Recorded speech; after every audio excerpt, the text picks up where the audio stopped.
everyone, this is Shayla here from Pelco Makeup. Today I wanted to talk to you about something a little bit more personal, and that would be actually my journey on how I've discovered makeup and the love for makeup and why I decided to do Pelco in the first place. So I'm going to recap the last sort of, I think it would be 12 years of my life in the quickest way possible so I don't bore you. But basically the journey for me and Pelco, it sort of makeup essentially, started when I was about 15, I believe. My mum's best friend, she went through some cancer treatment. She's fine now. But at the time she lost all of her hair, had to go through chemo and all that kind of stuff. And she came and visited shortly after she'd gone through the treatment. And she was sort of feeling, she could see mum with all of her hair and doing her makeup to go out one night. And I just saw her really sad, and she didn't have any lashes or any hair, and just felt, you know, a little self-conscious and that sort of thing. And I thought, you know, I've always enjoyed makeup and doing makeup for friends and that sort of thing. I thought, I'm gonna have a play. I've got makeup in my little bag, and I can do something nice for her and just see if it might make her feel better. So I did that, and it just, my whole perspective of makeup and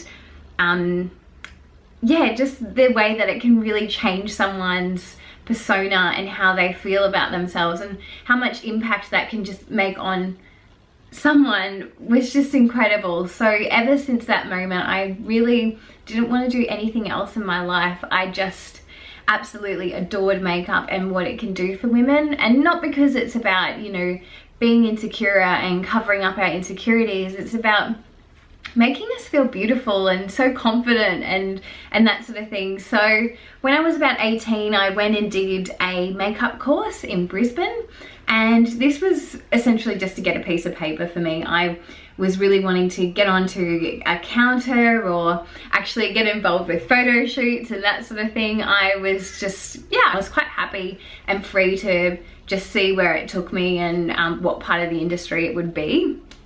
When I got this piece of paper, I got a job at Chanel, and I was working on counter for Chanel for about 3 years, and this was just amazing. So I was about 18 at the time when I first got the job, and yeah, I absolutely loved it. Living in Brisbane, working for Chanel, and just having a ball. It was really a really great time of my life.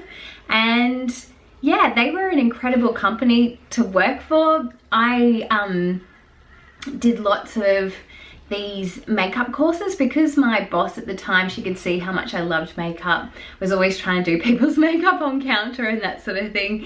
And yeah, she actually got me into at least 3 of the big makeup artistry courses with Chanel. So they actually have these team members from Chanel that do all the fashion shoots and the makeup artists that do that. They come and they do these workshops with the girls that work for Chanel on counters and that sort of thing. And there's only a select few that can go. So I was lucky enough to do at least 3 of them, and they were just mind-blowing amazing. The tips and tricks that you learn from those women is just crazy. So I would actually say that that's probably mostly where I've learned all my little skills, and especially how to do makeup fast and really easy. Because obviously when you're doing a fashion parade or shoot or anything like that, they have to be really quick with how you do it. So you have to get your times really fast. And that means just, you know, basic, easiest ways that you can possibly do it. So that was awesome. And then I fell in love and yeah, he was incredible. He's in family business and that sort of thing. And for me at the time, I hadn't even really thought about owning my own business or doing anything like that. And he really opened my eyes to that type of world, and I was kind of quite drawn to it. So he actually helped me set up a business doing wedding makeup, because that was kind of where I was feeling like I'd really enjoy. So I moved to the Sunshine Coast from there. I was about 21 when this all first started happening. I set up my wedding makeup business, and since then I've probably done about 250 weddings at least, I would say. So it's been massive. Throughout that period, I actually ended up getting in touch with the salon in Mullaney, which is really huge for weddings here on the coast, and I ended up buying into that salon. I did that business with my best friend, who became my best friend, and just learnt so much. It was an incredible experience. So I was there for 4 years till we sold it in 2019. But that was huge. I learned lots about beauty, lots about hair. I cut lots of friends' hair. I'm not a hairdresser by any means, but yeah, just by being in that environment, you learn so much and you can pick up anything really. And that was a really amazing experience. But for me personally, not only to have a job and some stable income and doing something that I love, I really did it to actually learn more about business, because I was finding with my small wedding freelance business, it wasn't really teaching me much. And yeah, I was just wanting to kind of get my hands dirty on and do something and challenge myself a little bit, because I was starting to feel these high aspirations of maybe owning my own makeup brand one day. And I was noticing that there was a few holes in the market, and just a bit frustrated with some makeup brands that maybe I might be able to do something different, but it just seemed almost impossible at the time. So I thought, oh, this is a good challenge, and I can see if I'm any good at being in business and that sort of thing. Not to say that I am. By any means, being in business is the most extremely hard thing ever. And yeah, that's the way I think online is just amazing. Overheads and that sort of thing are just such a killer for small businesses. And my heart just goes out to you guys right now, because my God, it's just like, yeah, my heart actually breaks just for so many businesses, because I can't even imagine what it would be like if I hadn't sold Dot and Birdie in 2019. This would be an extremely hard time to go through.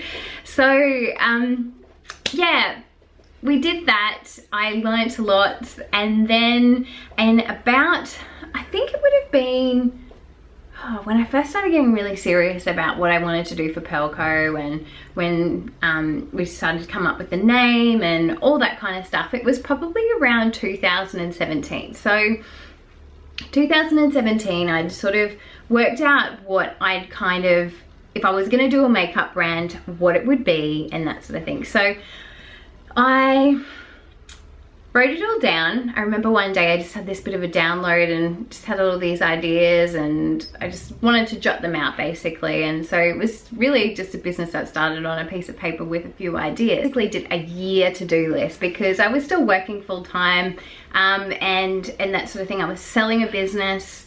So it was pretty hectic, and I just wanted to space it out. I wasn't in any rush. And yeah, that was how I basically started really getting Pelco off the ground. And to be honest, Pelco actually started out being just a foundations idea. All I wanted to do was create, and I still do, is create really beautiful foundations that are, you know, still have coverage, but are really healing and nourishing for your skin, because I just feel like all the natural ones that are out there at the moment are just a bit muddy or cakey. And then if you go to the really lush ones with all the, you know, silicons and that sort of thing, they're lovely, but they're just absolutely atrocious for your skin. So that's kind of been my battle. And it wasn't until I started doing gym regularly in the mornings, and because I'm a bit of a serial fake tanner, I was noticing that I didn't really want to go and put sort of makeup on every day to go to the gym, especially at 5 o'clock in the morning. I'm so not a morning person, so I literally leave it to the last little minute where I can be rushing out the door, and I definitely do not have time to put on any makeup. So for me, it was really about having something that I could pop on my face that would be nice and healthy looking, but not actually look like makeup.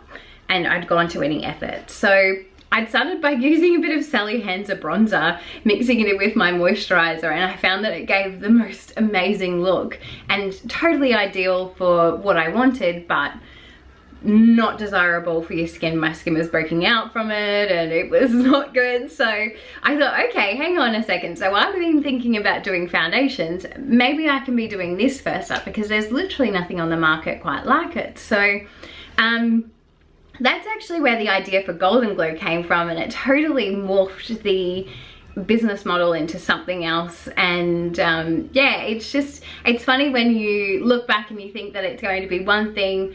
I guess that the bottom line is my desire to create makeup that is healing and nourishing for women, that encourages them to feel more confident in their own skin, is actually more aligned with Golden Glow anyway. So yeah, it's kind of, it hasn't gone too far off from what I actually personally wanted to deliver for women, but yeah, it's not the typical thing that I actually thought that I was creating. So when I worked this out, I had gotten in touch with a chemist, and this is a beautiful girl. She's actually an Australian girl, but she does live in Sweden.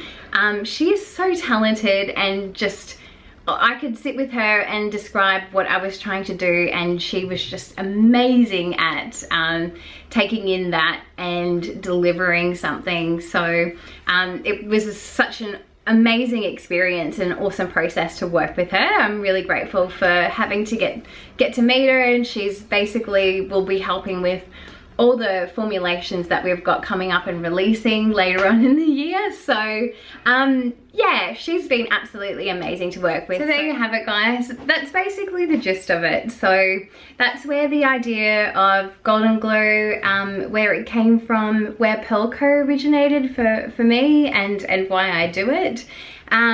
It's something that's always kind of been there for me. It's just something that I've known that I've wanted to do. Makeup's always been one of those things that I've just kind of followed that passion, and it's taken me to really beautiful places in my life.